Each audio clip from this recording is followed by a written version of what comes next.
Okay guys, welcome back to the channel. I'm finally back in town and finished the majority of my traveling for the foreseeable future. So I got a lot of content to get out to you, and one of the things that I wanted to go over today was this Inakustik power conditioner that I hinted at in a preface video, kind of a mini review or box opening that I did a month or so ago. And now I've spent some time with it. I've been out of town a lot, so I don't have as much time as I'd like, but there's so many people that would like to borrow the demo model and test it. I wanted to get out this review because I'm not sure how much longer I can keep it, and I want to at least give other people a chance to check it out. So that's what I'm going to focus on today, is giving you my thoughts on this in my system. But and so if you want to get straight to that, just fast forward a little bit. I wanted to catch you guys up on some other stuff I'm going to be doing. Number one, I still have stuff from the Seattle audio show.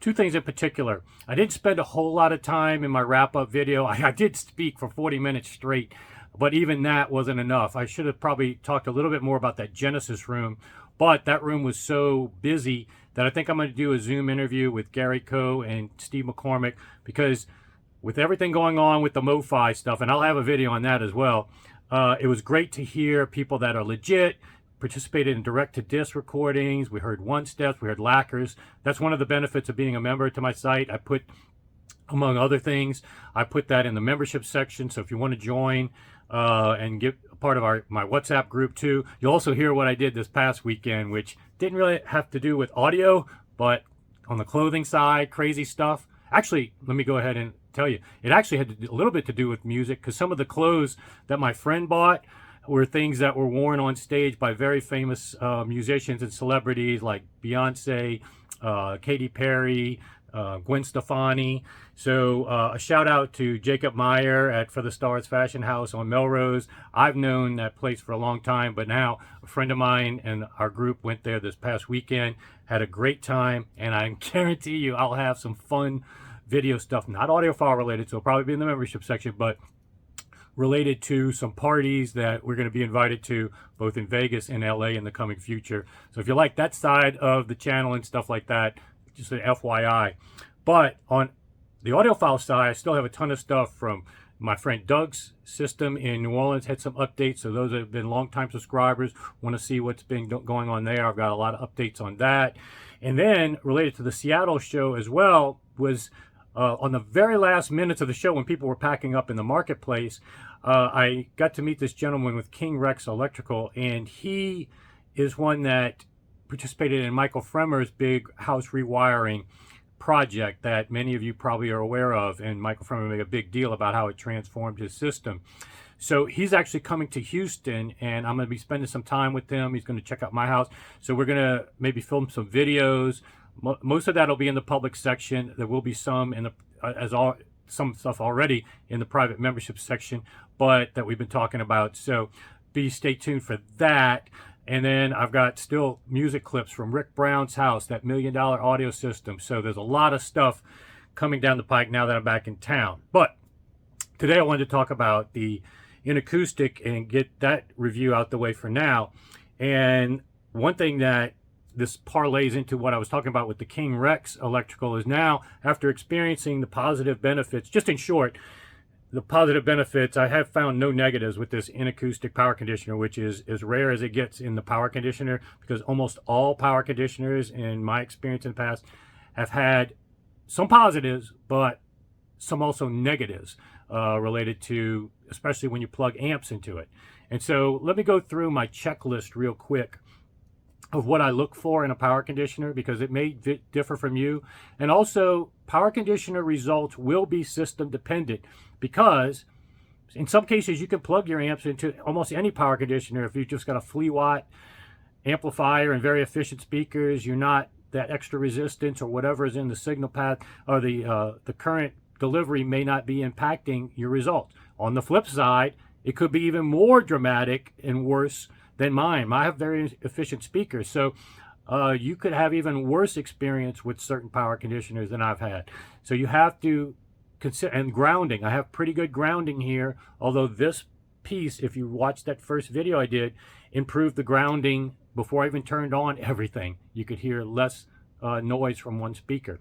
But grounding could be a variable as well. So current delivery and grounding is going to be system dependent, but for my system, this passed that check mark right there. The other check mark that this thing passed was that it is CE certified, which is the same as UL listing in the US, and that is something you don't want to overlook. It'd be very rare for me to buy a piece that maybe in a power cord I don't need UL listing if I'm familiar with the people constructing it and comfortable with it. But when you're talking about a lot of current and a lot of things being plugged in, you want a power conditioner that goes through the certification for safety. Don't overlook that aspect. You don't want to ever regret. And you got to ask yourself, all these power conditioners are charging a lot of money with the fancy either lights and gimmicks and chassis and big price tags. Why aren't they getting certification if they don't have it? You got to ask yourself that question. And that's something I'm not willing to compromise on unless it's a very extreme case where I really know the person putting the piece together. So check mark on that.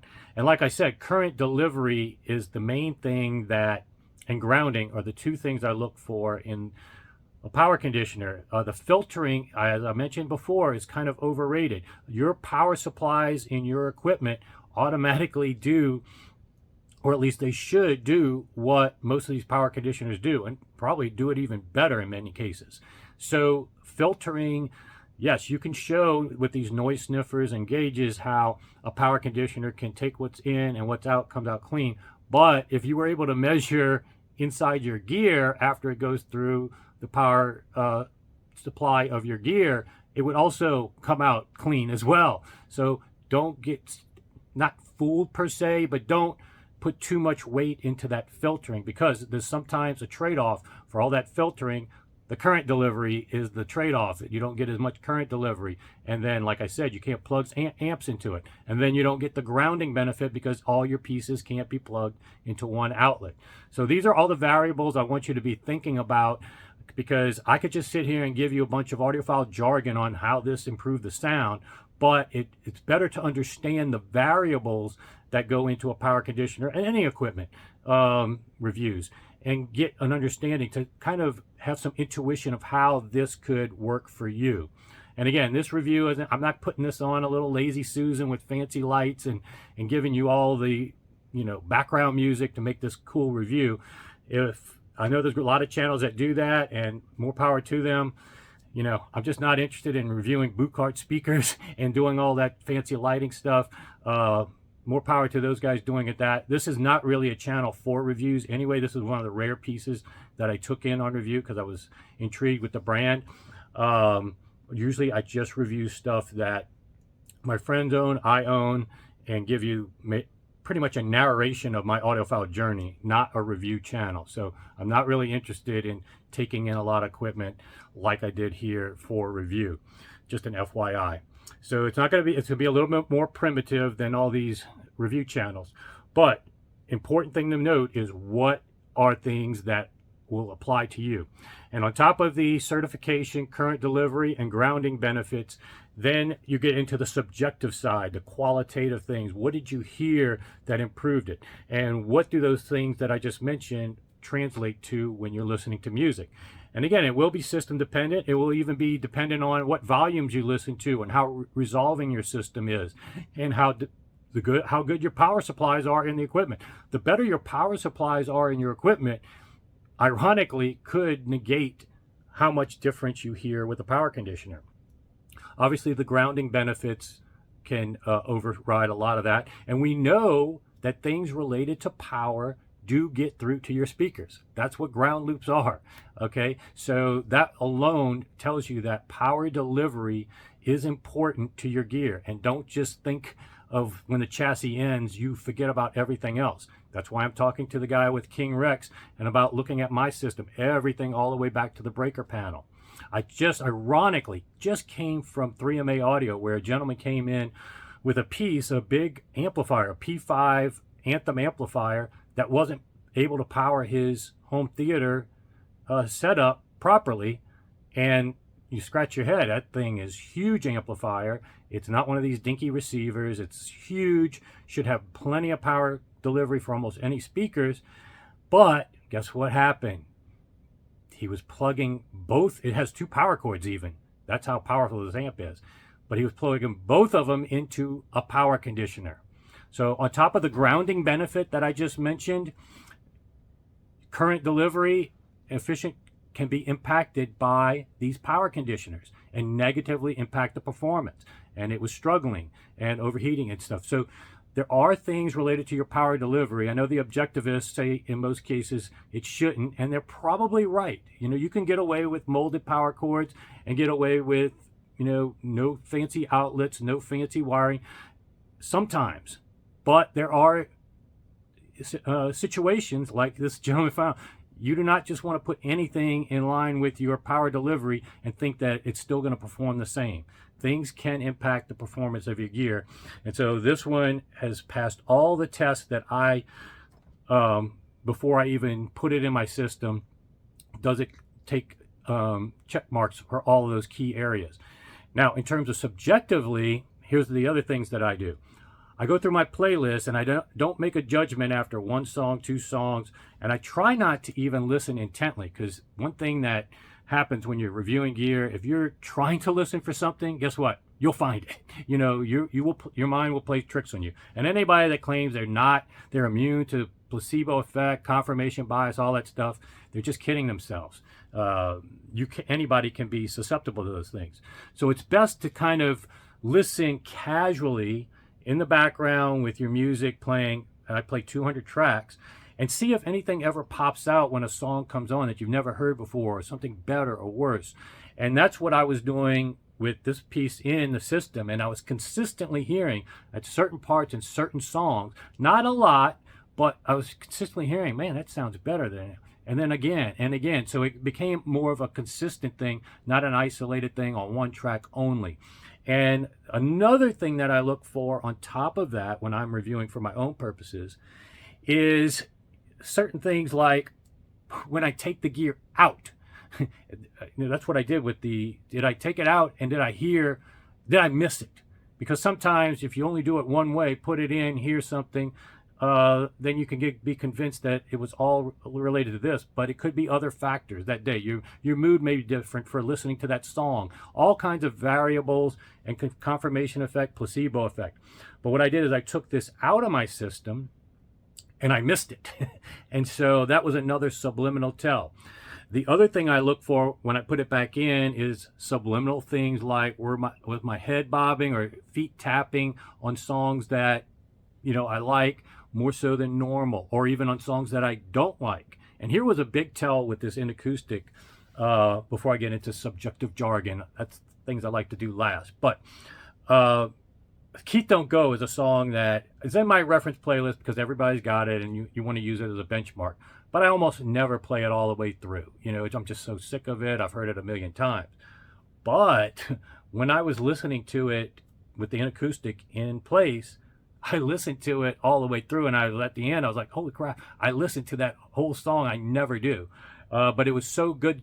It sounded so good, and it had the way I would characterize the power conditioner, at least in my experience.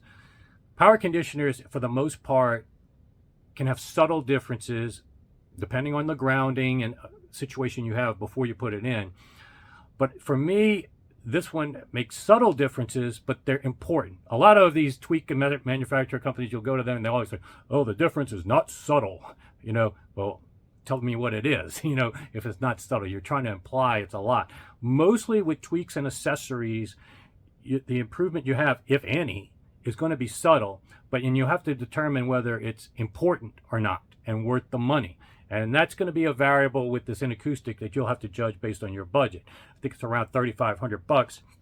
And then if you get the upgraded power cord, 20 amp cord, that's another significant investment. So if you can afford it, and this is within your budget, and you've taken care of everything else in your system, this gets my unequivocal thumbs up recommendation.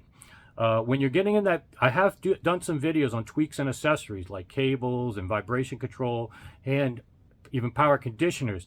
I would rate power conditioners fairly high in that next tier. You want to get your equipment gear, room treatments, and know how to learn how to use DSP. Those are all things on the better end of the equation for value and bang for your buck.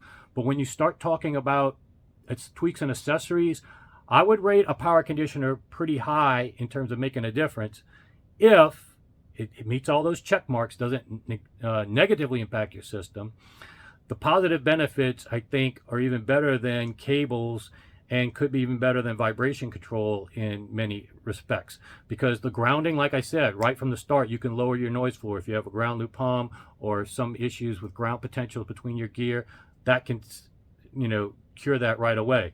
Then when you're listening to songs, you'll have some of these subliminal things and things that you notice that are improvements. And mainly, let's get into some audiophile jargon here.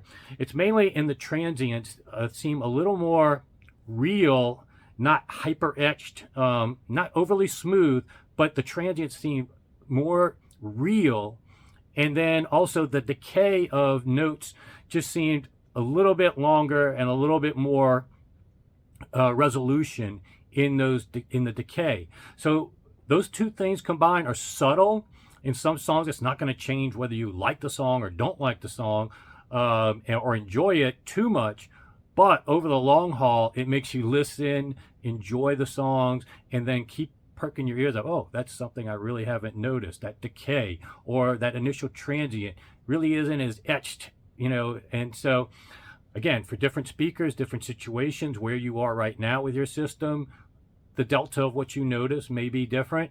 But for a power conditioner in that tweaks accessory category, this earns my thumbs up and has made me reinvest time looking at everything, even up to what's going to be going into this. Now, am I buying this? What are the negatives, if any, that I can find with this? The two negatives, and it's going to be different for different people, is budget-wise, it's a lot of money, and it only has 6 outlets. So this model for me is probably not one I would buy because I have both combined home theater and 2 channels. So I need to gain the benefit of everything going into one outlet. I need more outlets than 6, and I'd like to have one that would allow me to plug everything in. So the limitation of 6 here, I could buy 2 of these, but then I got 2 power cords. So that's a budget that an expenditure that's probably going to be too high for most people. But if you've got a 2-channel system where 6 outlets is fine, this is the power conditioner I think I would do if it's in your budget. The only other negative I can think of for me is that this model of the 4500 Inakustik has DC blocking, which I think is extremely positive. Most of these power conditioners don't even have that element in their filtering, or they say they do, but it really doesn't. And that is another thing on the check mark that I kind of left out before. But my amps already have that built in. I had it built in based on the AVA Humdinger, but with upgraded parts, and Steve McCormick did it as part of my amps. So this model would be the ideal one if you don't have DC blocking in any other product, and most amps don't have it built in. So this would be the right model, but there is a model below this that doesn't have the DC blocking, which would probably be more suitable for my system instead of duplicating the same DC blocking that I already have. So price, number of outlets, whether you want DC blocking or not, picking what model in the Inakustik line, are 3 of the variables that you're going to have to weigh in your mind whether it's worth it or not for you. But like I said, in terms of in the power conditioner realm, the prices people are charging, incredibly high. This is a relative bargain. And I do have the chance to A/B it against others like the Everest from Shinyata and the AudioQuest Niagara, which I know a lot of people like and are really popular. 3MA has them. I just don't think I'm going to have time to do a review of that with everything else I'm backlogged on. And I don't think I'm going to keep this long enough since so many people want to have it to be able to do that comparison. But I did do a comparison with another power conditioner that was in 3MA, the Richard Gray power conditioner that has 12 outlets. And one thing about the Richard Gray, the one that always intrigued me and was high on my list to try, is that and I've actually owned Richard Gray's, the smaller ones in the past, but I couldn't plug everything into it. This one is 12, and it's parallel, and that's what I also mentioned in the introductory video with the Inakustik. The amps have parallel filtering and protection. The other outlets have series, and that's the kind of combination I like to see, because things in parallel wouldn't be in the signal path, the current delivery, as much to impact your amps, but for the digital stuff where maybe it may be more beneficial in series.